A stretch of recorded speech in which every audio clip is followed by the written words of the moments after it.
प्यारे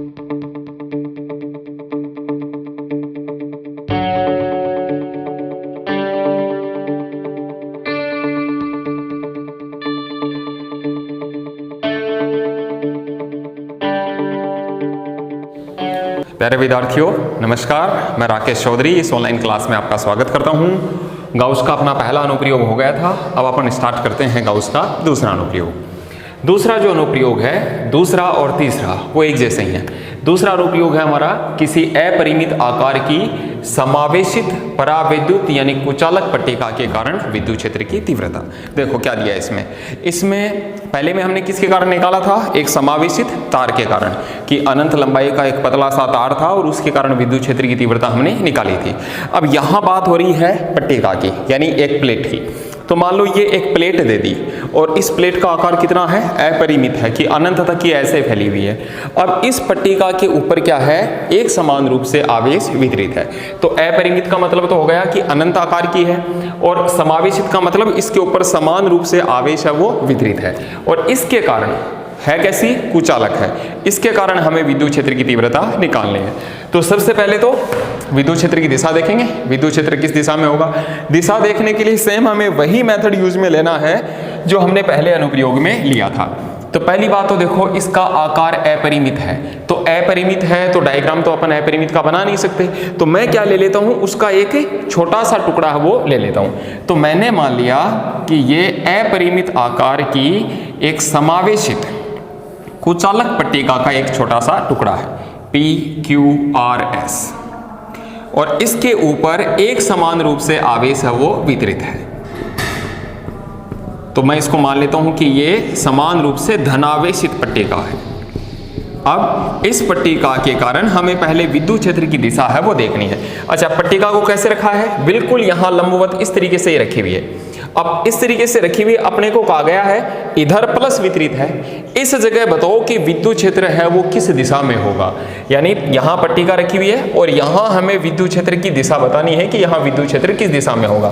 तो सेम वही तरीका, पट्टिका के कारण इस बिंदु P पर हमें विद्युत क्षेत्र की दिशा देखनी है। तो विद्युत क्षेत्र की दिशा देखने के लिए सेम वही मेथड, बिंदु P से हम पट्टिका पर एक लंब डालेंगे, वो लंब मिलता है बिंदु O पर, O से समान दूरियों पर। अब बताओ कौन सा घनत्व हो गया, ये तीन पढ़े थे अपने, रेखीयावेश घनत्व, पृष्ठीयावेश घनत्व और आयतनावेश घनत्व। यहाँ आवेश किस पर वितरित है, पृष्ठ पर, तो कौन सा घनत्व हो गया, पृष्ठीय आवेश घनत्व। तो इस बिंदु O से समान दूरियों पर दो हम पृष्ठीय अल्पांश लेते हैं, दो छोटे छोटे अल्पांश क्षेत्रफल लेते हैं। एक ये हो गया ds और एक ये हो गया ds।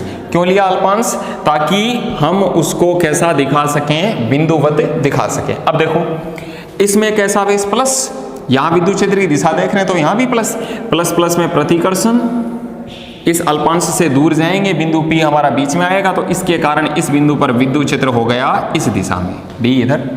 इस टुकड़े के कारण यहाँ विद्युत क्षेत्र की दिशा देखें तो वो विद्युत क्षेत्र हो जाएगा इस डायरेक्शन में, DE वेक्टर। अब हमें बिंदु P पर परिणामी विद्युत क्षेत्र है वो ज्ञात करना है। तो उसके लिए मैंने मान लिया ये वाला कोण थीटा, ये वाला कोण थीटा, अगर ये दोनों थीटा हैं तो ये भी थीटा और ये भी थीटा। DE इधर है, ये थीटा है, तो इसका क्षैतिज घटक क्या हो जाएगा, DE cos थीटा, और इसका ऊर्ध्वाधर घटक क्या हो जाएगा, DE sin थीटा। सेम एक D इधर से जा रहा है तो इसका क्षैतिज घटक क्या हो गया, अगेन DE cos थीटा, और इसका ऊर्ध्वाधर घटक क्या हो जाएगा, DE sin थीटा। अब हमें इनका परिणामी है वो अपने को निकालना है। तो चार हो गए हमारे पास, D sin theta, D sin theta, D cos theta, D cos theta. ये D sin थीटा और D sin थीटा दोनों परिमाण में समान है, दिशा में विपरीत हैं, तो दोनों एक दूसरे को कैंसिल कर देंगे। बच गया क्या हमारे पास, दो क्षैतिज घटक। दोनों क्षैतिज घटक एक ही दिशा में होने के कारण एक दूसरे को निरस्त कर देंगे, और एक दूसरे को निरस्त कर देंगे तो दोनों क्षैतिज घटक एक ही दिशा में होने के कारण आपस में जुड़ जाएंगे, और आपस में जुड़ जाएंगे तो परिणामी विद्युत क्षेत्र है वो इसी दिशा में हो जाएगा। और वो जो परिणामी विद्युत क्षेत्र है उसकी दिशा जो है वो पट्टिका से लंबवत बाहर की ओर हो जाएगी। तो दिशा है सेम वो का वो मेथड अपने को यहाँ पर यूज में लेना। अब बात करते हैं, ये चीज अपने से एग्जाम में शायद नहीं पूछी जाती, अपने से पूछा जाता है कि विद्युत क्षेत्र का जो परिमाण है वो अपने को ज्ञात करना है। तो एक समावेशित पट्टिका के कारण विद्युत क्षेत्र का परिमाण कि विद्युत क्षेत्र है वो कितना होगा। तो नेक्स्ट अब अपन बात करते हैं विद्युत क्षेत्र का परिमाण ज्ञात करना। तो सबसे पहली चीज हमारे लिए वही एक अपरिमित आकार की पट्टिका है। तो ये एक अपरिमित आकार की समावेशित पट्टिका हो गई। आवेश धनावेश एक समान रूप से इसके ऊपर वितरित है।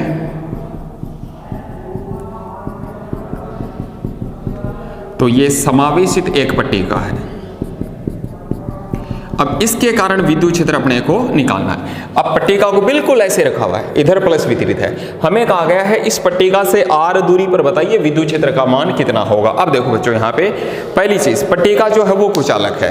अब जैसे ये कागज है तो कागज कुचालक ही है। इधर प्लस वितरित है तो इधर प्लस वितरित है इस वाली सतह पर, तो इधर तो विद्युत क्षेत्र होना ही होना है। और इस वाले प्लस के कारण पीछे की ओर भी विद्युत क्षेत्र होगा। लेकिन मान लीजिए अगर ये चालक पट्टिका होती और अगर आकार कितना अपरिमित, अगर ये अपरिमित आकार की चालक पट्टिका होती और अगर इधर इसके प्लस वितरित होता तो इधर ही विद्युत क्षेत्र उत्पन्न होता, इधर पीछे की ओर विद्युत क्षेत्र नहीं होता। क्यों? क्योंकि पहली बात तो ये कैसी है, चालक, और चालकों के भीतर विद्युत क्षेत्र का मान सदैव शून्य होता है। चालक पदार्थों के भीतर विद्युत क्षेत्र का मान सदैव शून्य होता है। अगर इधर प्लस है तो अपरिमित आकार की चालक पट्टिका के लिए अगर इधर प्लस है तो इधर ही विद्युत क्षेत्र उत्पन्न होगा, पीछे की ओर नहीं होगा। और अगर अपरिमित आकार की कुचालक पट्टिका है तो अगर इधर प्लस है तो इधर भी विद्युत क्षेत्र उत्पन्न होगा और इधर भी विद्युत क्षेत्र उत्पन्न होगा, क्योंकि कुचालक पदार्थों के भीतर विद्युत क्षेत्र का मान शून्य हो यह अनिवार्य नहीं है। तो उसके कारण विद्युत क्षेत्र रेखाएं अगर कुचालक है तो इधर प्लस है तो उसके कारण विद्युत क्षेत्र रेखाएं इधर तो निकलेंगी और वो विद्युत क्षेत्र रेखाएं पट्टिका को पार करते हुए पीछे की ओर भी आएंगी। अब तीसरी चीज मैं आपको बता रहा हूं, अगर ये परिमित आकार की, परिमित यानी इस बार एक मान लीजिए इतनी है, अगर ये इतनी ही चालक पट्टिका होती और अगर इधर प्लस वितरित होता तो इधर भी विद्युत क्षेत्र उत्पन्न होता। कारण आपको बताया था कि चालकों को दिया गया आवेश हमेशा उसके पृष्ठ पर एक समान रूप से वितरित होता है।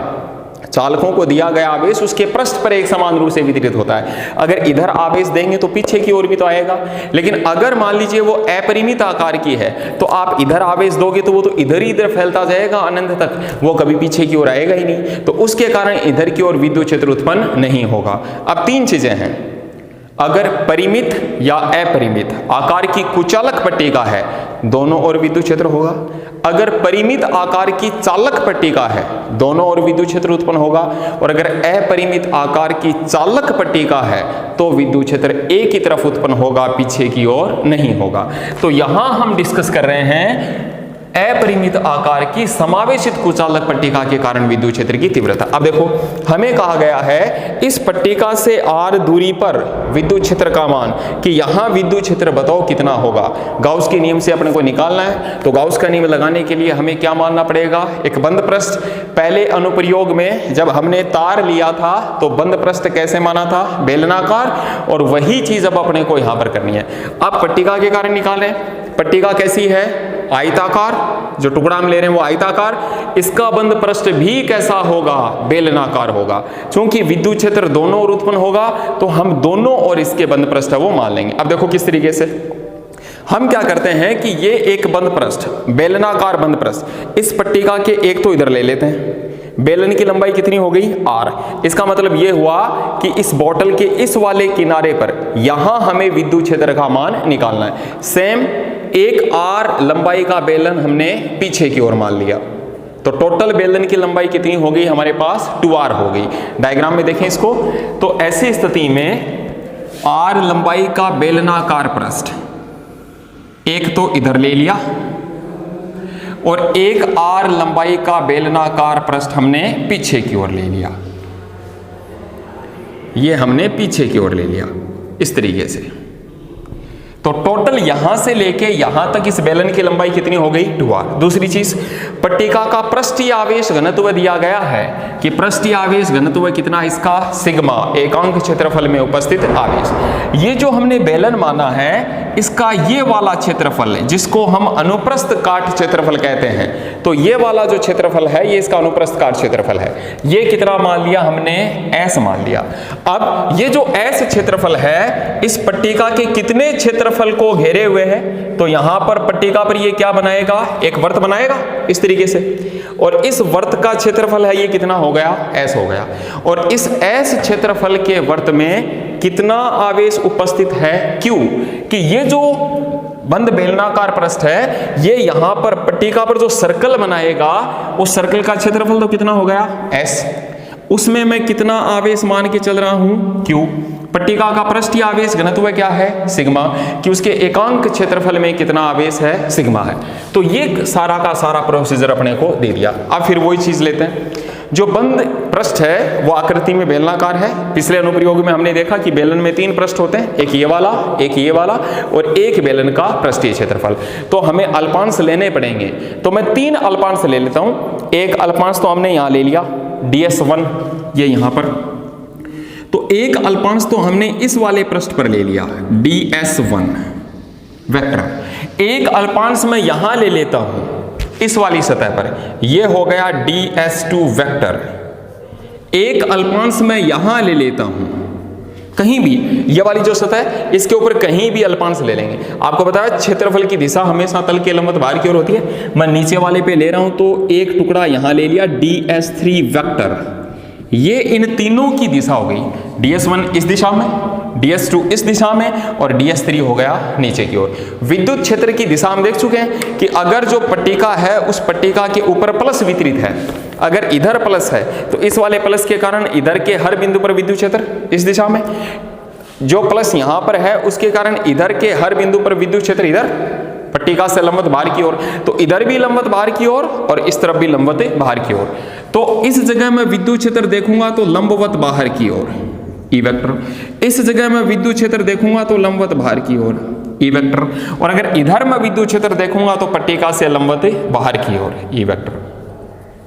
तो ये क्या हो गया, हमारे लिए विद्युत क्षेत्र की दिशा हो गई इस तरीके से। अब अपन बात करें अपने को क्या चाहिए, दोबारा से वो का वो प्रोसीजर लेके चलेंगे जो अपने पहले अनुप्रयोग में लिया था। सबसे पहले शुरुआत करते हैं हम पृष्ठीय आवेश घनत्व से। तो पृष्ठीय आवेश घनत्व, और पृष्ठीय आवेश घनत्व आपको बताया हुआ है sigma. Sigma is equals to क्या होता है, q/s, एकांक क्षेत्रफल में उपस्थित आवेश। अब अपने को यही तो बताना है कि ये जो यहां पर वर्ताकार पृष्ठ है, ये जो बेलन इस पट्टिका के जितने क्षेत्रफल को घेरे हुए है उसकी आकृति वर्ताकार है, और उस वर्ताकार क्षेत्रफल में कितना आवेश है, क्यों चाहिए अपने को, तो बंद पृष्ठ, बंद बेलनाकार पृष्ठ, तो बंद बेलनाकार पृष्ठ द्वारा पट्टिका पर परिबद्ध आवेश, तो पट्टिका पर परिबद्ध आवेश कि कितना आवेश है, तो Q इज इक्वल्स टू कितना हो जाएगा, अगर sigma is equals to q/s, then Q is equals to कितना हो गया, सिग्मा इंटू s। ये हो गया इक्वेशन नंबर 1। तो पहले अनुप्रयोग में क्या था, रेखीय आवेश घनत्व था, तो वहां पर लैम्डा लिया था, अब क्या ले रहे हैं, यहाँ पे सिग्मा ले रहे हैं। फिर इसके बाद अपन बात करें अब विद्युत फ्लक्स की परिभाषा की। तो विद्युत फ्लक्स की परिभाषा से, विद्युत फ्लक्स की परिभाषा से, और विद्युत फ्लक्स की परिभाषा से क्या लिख सकते हैं, फाई इज इक्वल्स टू समाकलन E vector dot ds vector. ये हो गया इक्वेशन नंबर 2। गाउस का नियम ले लो, तो गाउस के नियम से, गाउस के नियम से, और गाउस के नियम से हम क्या लिख सकते हैं, phi is equals to summation q upon epsilon naught. ये हो गया हमारे पास इक्वेशन नंबर 3।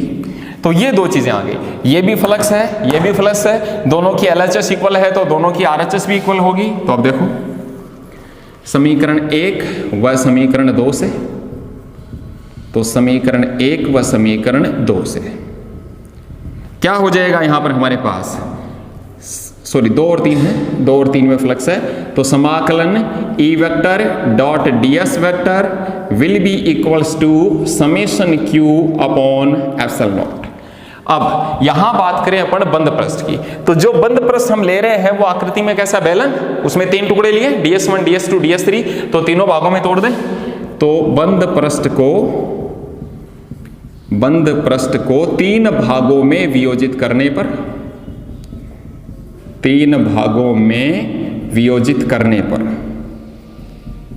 तो अगर इसको हम 3 भागों में तोड़ते हैं, तो 3 भागों में तोड़ेंगे तो क्या हो जाएगा, समाकलन E vector dot ds1 vector plus समाकलन E vector dot ds2 vector plus समाकलन E vector dot ds3 vector, और तीनों का सम इक्वल होगा summation q upon epsilon naught के लिए। अब जब यहां पर इनका डॉट हटाएंगे तो हमें पता है ये क्या हो जाएगा, ई ds1 cos थीटा प्लस समाकलन ई ds2 cos थीटा प्लस समाकलन E ds3 cos theta will be equals to summation q upon epsilon naught. Theta देखें तीनों के लिए, तो सबसे पहले ds1 पृष्ठ के लिए, तो जो हमने ds1 लिया है या s1 पृष्ठ है हमारे पास, उसके लिए थीटा की वैल्यू ये रहा e, ये रहा ds1। डायग्राम में देखो दोनों के बीच कितना कोण है, 0, तो थीटा की वैल्यू 0, cos 0 डिग्री की वैल्यू 1। फिर बात करें ds2 पृष्ठ के लिए थीटा, तो e और ds2 के बीच का कोण, e इधर और ds2 है वो भी इधर, तो इन दोनों के बीच का कोण भी 0 और cos 0 की वैल्यू 1, तो इसके लिए भी theta 0 cos 0 is equals to 1। तीसरा जो ds3 हमने माना था उसके लिए थीटा की वैल्यू e इधर और ds3 हमारा नीचे, तो दोनों के बीच का कोण यहां पर 90। इस वाले के लिए दोनों के बीच का कोण कितना हो जाएगा, 90 डिग्री, तो थीटा इज इक्वल्स टू 90 और cos 90 डिग्री की वैल्यू कितनी हो गई, 0। अब देखो यहां पर इसकी वैल्यू 1 आई गई, इसकी वैल्यू 1 हो गई, और ये वाली जो टर्म है वो पूरी ही खत्म हो गई, क्योंकि इसके लिए थीटा की वैल्यू कितनी थी, 90 डिग्री। यहां पर क्या बचा हमारे पास, यहां बच गया समाकलन ई ds1 प्लस समाकलन ई ds2, और ये बराबर है summation q upon epsilon naught के। समेशन q पृष्ठ में परिबद्ध आवेश, अब वो जो बेलन उस पट्टिका पर जो सर्कल बना रहा है, उस सर्कल में कितना आवेश मान के चले थे अपन, q, तो समेशन q की वैल्यू यहां पर कितनी है, q।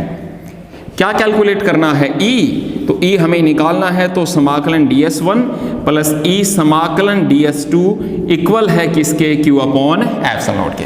अब देखो बच्चों यहाँ पे समाकलन ds1 और समाकलन ds2, एक बार डायग्राम में देखें अपन, या यहाँ देखें, ds1 मैंने क्या माना था, इस वाली सतह के इस जगह माना था, एक छोटा सा टुकड़ा ds1।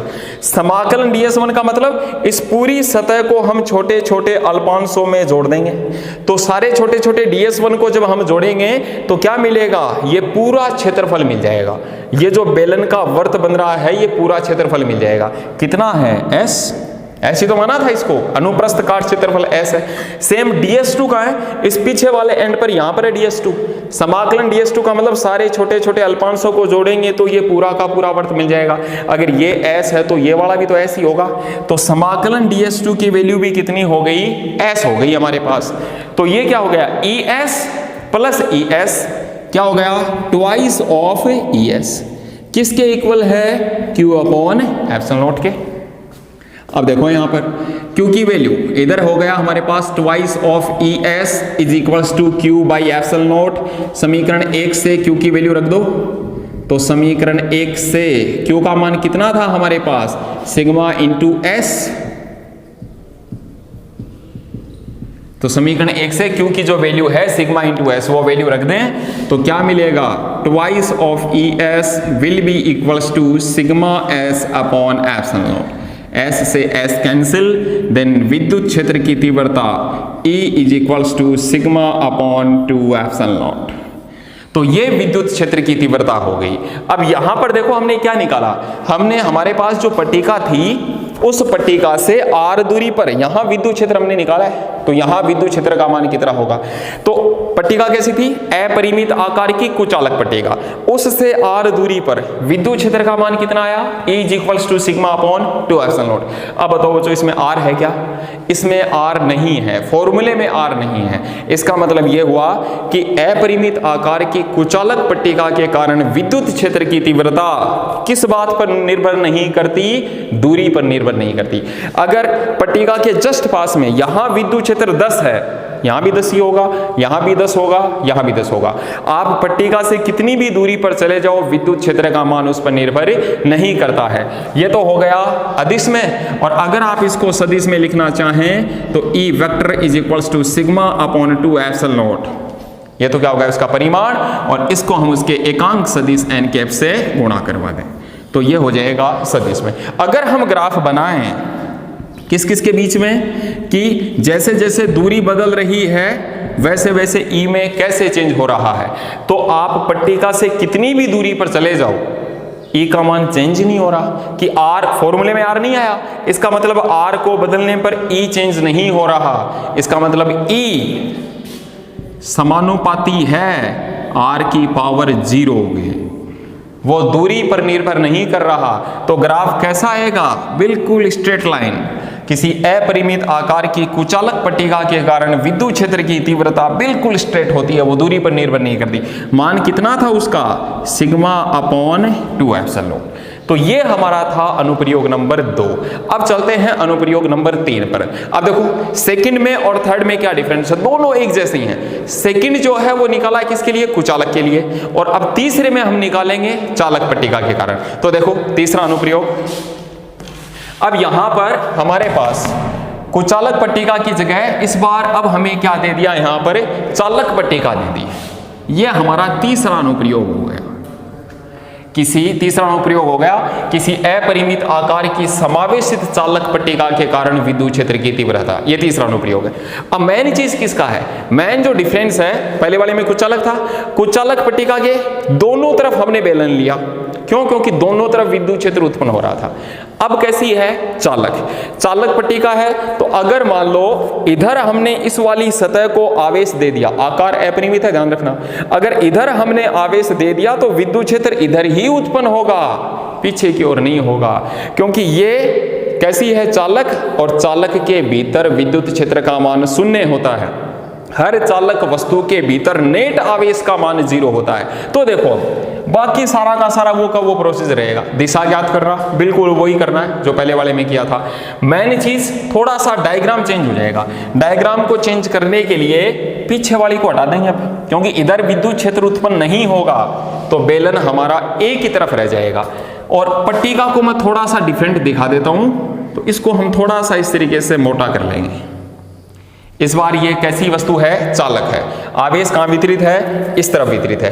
आकार कैसा है, अपरिमित। यहां परिमित क्यों दिख रहा है, ये PQRS, क्योंकि हमने उसका पट्टिका का एक छोटा सा आयताकार टुकड़ा लिया है। बेलन का माना, केवल इस तरफ माना, यहां बेलन है, पीछे की ओर नहीं माना। क्यों नहीं माना, क्योंकि पीछे की ओर विद्युत क्षेत्र नहीं है। तो फिर उस बेलन के जो 3 पृष्ठ हैं, DS1 वही है, एक जो छोटा सा अल्पांश हमने इस S1 पृष्ठ पर लिया था, तो S1 पृष्ठ यह है, इसके ऊपर छोटा सा टुकड़ा लिया है DS1, S2 पृष्ठ यह है, इस पर छोटा सा टुकड़ा है वो DS2, और DS3 S3 पृष्ठ यह है, इस पर छोटा सा अल्पांश DS3। तो अब यहां पर जो हमारा DS2 पृष्ठ है, DS1 वही है, DS3 वही है, DS2 पृष्ठ है वो इस जगह पे है, वो जस्ट उस पट्टिका के अंदर धंसा हुआ है, जस्ट थोड़ा सा उस पट्टिका के अंदर है। और पट्टिका कैसी है, चालक। अगर चालक है तो वहां बताओ E का मान कितना है, 0। वहां विद्युत क्षेत्र का मान कितना है, 0। तो जिस जगह हमारा DS2 है, ये छोटा सा अल्पांश हमने माना है DS2, दिशा देखने की जरूरत नहीं अब अपने को DS2 की, यहां विद्युत क्षेत्र का मान कितना है, 0 है। बस यही लेकर चल रहा है, बाकी कहीं इस डेरिवेशन में कोई चेंजेस नहीं आएगा। देखो कहाँ चेंज आएगा, सारी चीजें वही रहेंगी, यहां तक वही 3 अपने को टुकड़े लेने हैं। जब हम कोण देखेंगे तो कोण देखेंगे तो DS1 पृष्ठ के लिए थीटा की वैल्यू यहां देख लेंगे 0 डिग्री।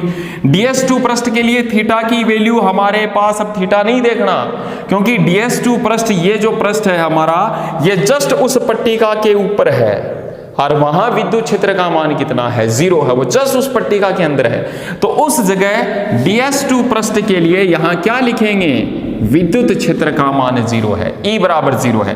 क्यों है, क्योंकि चालक के भीतर,